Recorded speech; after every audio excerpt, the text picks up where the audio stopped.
Alright, here we are at the Wakeman Road Railroad crossing in Bluff, Tennessee.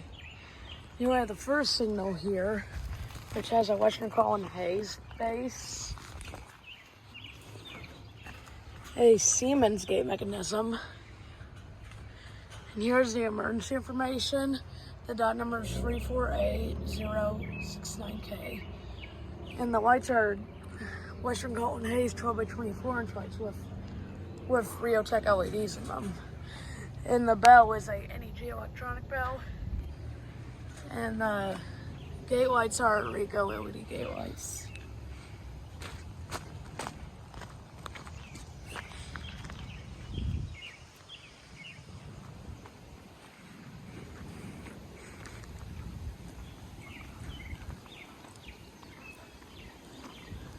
The next signal here has another Western Colin Hayes base. Another Siemens gate mechanism. It's the emergency information.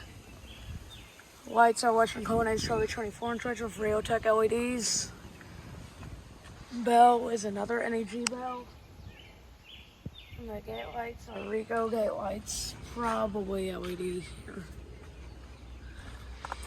So, yeah, the Wakeman Road crossing in Bluff, Tennessee, over and out.